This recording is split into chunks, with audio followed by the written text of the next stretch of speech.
माननीय सर्वोच्च न्यायालय के कोर्ट नंबर 8 में माननीय दीपंकर दत्ता जी के बेंच में 13 मई 2024 को टेट अनिवार्यता पे हुई मैराथन बहस का क्या आएगा परिणाम, इसको लेकर देश के लाखों लाख शिक्षकों के मन में प्रश्न चल रहा है और तमाम शिक्षक साथी इसको लीगल टीम के द्वारा जानना चाहते हैं कि इस परिणाम की संभावनाएं क्या है। शिक्षक साथियों, हम आपको बताना चाहते हैं कि 13 मई 2026 की इस मैराथन सुनवाई के बाद फिर लीगल टीम अपने सीनियर काउंसिल के संपर्क में गई, उनके टीम के साथ बैठी और ये जानने का प्रयास किया कि आज की जो मैराथन सुनवाई हुई, जो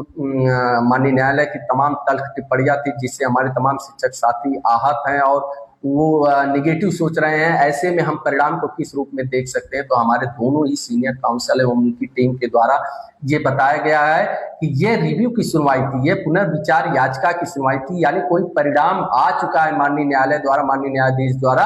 अब दोबारा हम गए कि इस परिणाम में जो आया है उसमें त्रुटियां हैं, उसको सुधारने की जरूरत है और उसके त्रुटियां क्या हुई हैं, कहाँ हुई हैं और लॉ ऑफ पॉइंट कहाँ है। तो ऐसी परिस्थितियों में माननीय न्यायालय द्वारा तल्ख टिप्पणियां स्वाभाविक है और उनके द्वारा जो तल्ख टिप्पणियां की गई हैं वो इसीलिए की गई है कि किस तरह शिक्षकों को राहत दिया जा सकता है, वो चीजें सामने आए। तो हमारे दोनों सीनियर काउंसिल माननीय मुकुल रोहतगी जी, माननीय अभिषेक मनु सिंघवी जी, जैसा कि आप सभी जानते हैं देश के टॉप काउंसिल में से आते हैं, दोनों की टीम के द्वारा आश्वस्त किया गया। उस तल्ख बहस के बाद उस शाम को जब हमारी टीम लीगल टीम ने मिला था तो बहुत स्पष्ट उन दोनों सीनियर काउंसिल की टीम के द्वारा यह आश्वस्त किया गया था कि आप उस बहस के तल्ख टिप्पणियों को निगेटिव लेकर न मानकर चलिए, वो एक प्रोसेस है और न्यायालय की बात जो होती है न्यायालय जानने का प्रयास करती है कि किस तरह इसको फैसले में जो संशोधन की संभावनाएं कहाँ बनती हैं और उस संशोधन की संभावनाओं के तलाश में तल्ख टिप्पणियां स्वाभाविक थी। लेकिन हम लोगों ने बड़े ही सकारात्मक तरीके से, सटीक तरीके से और लॉ के पॉइंट व्यू आपसे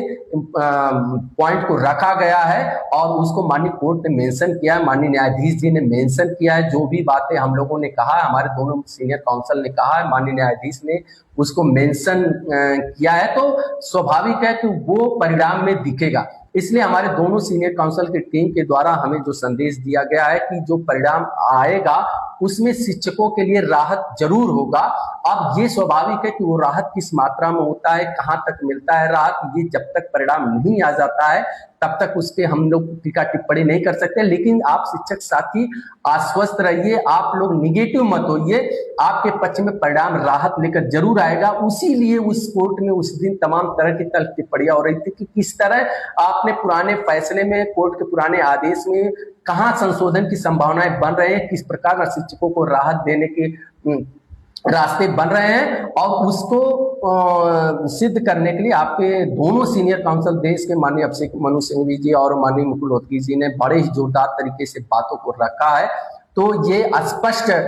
संदेश जो था हम यही था कि आप सभी लोग आश्वस्त रहिए, जो ये मैराथन सुनवाई हुई है उसका जब परिणाम आएगा उस परिणाम में आपको अवश्य ही राहत मिलेगा। हाँ, ये जरूर है कि वो राहत किस मात्रा में है वो जब तक परिणाम नहीं आ जाता है तब तक नहीं उस पर टीका टिप्पणी हो सकती। इसलिए आप लोगों जो भी निगेटिव बातें हैं उससे बचने का प्रयास करें और अपना, आप लोगों ने जो विश्वास बनाया था लीगल टीम पे, आप लीगल टीम ने देश के बड़े बड़े काउंसिल खड़े करके आपकी आवाज को वहां माननीय सर्वोच्च न्यायालय में बड़े ही मजबूती के साथ रखने का कार्य किया है और उन्हीं दोनों काउंसिल के इस विश्वास पर कि नहीं, हमको राहत अवश्य मिलेगी, परिणाम आएगा तो उसको राहत मिलेगी। इसी के साथ मैं आप सभी को पुनः बहुत हृदय से धन्यवाद देता हूं। बहुत बहुत धन्यवाद।